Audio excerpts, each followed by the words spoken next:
You're walking down a quiet street at night. Nothing is there. Nothing is wrong. But your heart rate just spiked, your shoulders tensed, and your eyes started scanning every shadow. You didn't choose to do this. Something older than you did it for you. You call it anxiety. You call it a gut feeling. But the real answer is far stranger. Your brain is still running software built for a world that no longer exists, and it doesn't know the difference between a mugger and a parked car.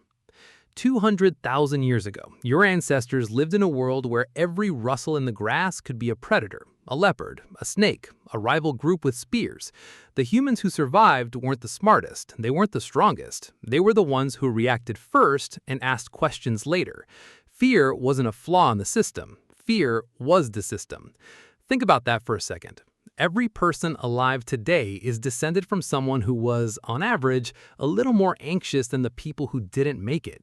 Your nervous system isn't broken, it's inherited. It's a survival tool passed down through hundreds of thousands of generations, and it still thinks it's protecting you from lions. Neuroscientist Joseph LeDoux spent decades studying a small, almond-shaped structure deep in the brain called the amygdala. It's the reason you can feel afraid before you even understand why. LeDoux found that a threat signal can reach the amygdala through a fast, sloppy shortcut, bypassing the slower, more accurate parts of your brain entirely. In other words, your body can react to danger before your conscious mind even knows danger exists. That rustle in the grass triggers a flinch a full quarter second before you consciously register that it was just wind. This shortcut was brilliant for a world of ambushes. It is far less brilliant for a world of emails, deadlines, and social media notifications. Your amygdala cannot tell the difference between a predator stalking you in the dark and a red notification bubble on your phone. Both trigger the same ancient alarm. Both flood your body with the same stress hormones. Cortisol rises, your muscles tighten, your breathing quickens. You are preparing to fight or to run, except there is nothing to fight and nowhere to run. Why would evolution build something so easily fooled? Because false alarms were cheap and missed threats were fatal. Picture two early humans. One hears a twig snap and assumes the worst, wasting a burst of adrenaline on nothing. The other hears the same sound and assumes it's nothing, and gets killed by the leopard that was actually there. Only one of those humans passes on their genes. Evolution doesn't reward accuracy, it rewards survival. A brain that panics too much is annoying. A brain that panics too little is dead. This is called the smoke detector principle, a term popularized by evolutionary psychiatrist Randolph Nesse. A smoke detector that goes off every time you burn toast is irritating, but a smoke detector that stays silent during an actual fire is catastrophic, so we build them to be oversensitive on purpose. Nesse argued that your brain's anxiety system works exactly the same way. It would rather be wrong 1,000 times than miss the one real threat that could kill you. You are the descendant of 10,000 generations of smoke detectors. That explains the flinch, but it doesn't fully explain why modern life feels so relentlessly stressful, even when there are no leopards, no famines, no rival tribes with spears. For that, you need to understand something anthropologists called mismatch theory. Your genes have barely changed in the last 10,000 years. Your environment has changed almost completely. You are, biologically, a Pleistocene hunter-gatherer wearing office clothes. Your ancestors evolved to handle short, sharp bursts of stress. Spot the predator, run, survive, recover, rest for days. Modern stress doesn't work that way. It doesn't spike and release. It simmers. A tense email, a vague text message, a performance review next Tuesday. Your body still floods you with the same chemicals it used for lions, except now there is no chase, no resolution, and no recovery. The stress just accumulates. Anthropologist Sarah Hrdy has written extensively about how radically the social environment of early humans differed from today's. For most of human history, you would have lived among 50 to 150 people you knew intimately your entire life. Every face was familiar. Every relationship had years, sometimes decades of context behind it.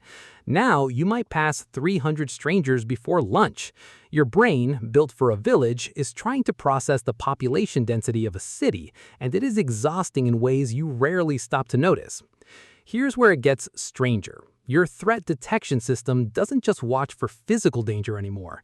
It's been repurposed to watch for social danger, because for early humans, social danger was just as lethal as a predator. Being excluded from your group 200,000 years ago wasn't an inconvenience, it was a death sentence. No group meant no shared food, no protection at night, no help raising children. Ostracism killed as effectively as a snake bite, so your brain evolved to treat social rejection with the same urgency as physical danger. This is why a single unanswered text message can spike your heart rate, why a critical comment from a stranger online can ruin your entire afternoon, why public speaking terrifies people more than almost anything else, despite there being no physical risk at all. Psychologist Naomi Eisenberger ran brain imaging studies showing that social rejection activates the exact same neural regions as physical pain. Getting left out of a group chat and stubbing your toe register, to some degree, as the same kind of threat. Your brain cannot tell the difference between social exile and a predator's teeth. So what do you do with a body that's still bracing for lions that don't exist, and tribes that no longer determine your survival? You don't fight your biology, you work with it. The first step is simply naming what's happening. When your chest tightens before a meeting that carries zero physical risk, that isn't weakness. That's 200,000 years of inherited vigilance misfiring in a world it was never built for. Understanding the mismatch takes some of its power. You stop asking, "What's wrong with me?" and start asking, "What is my ancient alarm system reacting to, and is it actually true right now?" The second step involves giving your body what it's actually asking for. Your nervous system generates stress hormones expecting you to run or fight. If you never move, that chemical buildup lingers with nowhere to go. Physical movement, even a short walk, mimics the resolution your ancestors would have experienced after outrunning a threat. It tells your amygdala the danger has passed.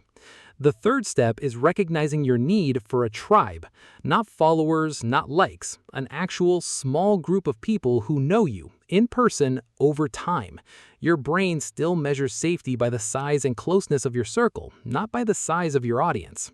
Here's the twist your ancestors never saw coming. The very system that kept them alive on the savannah is now one of the leading contributors to modern chronic stress, anxiety disorders, and burnout. The thing built to save your life is, in a world of desks and screens, occasionally making it harder to live.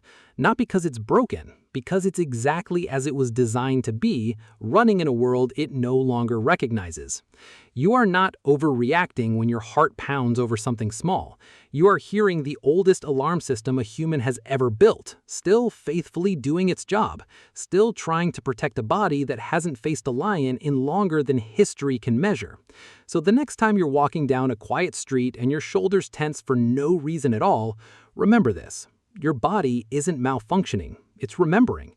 Somewhere behind that flinch is every ancestor who ever survived long enough to become you, and their oldest instinct is still, quietly, keeping watch.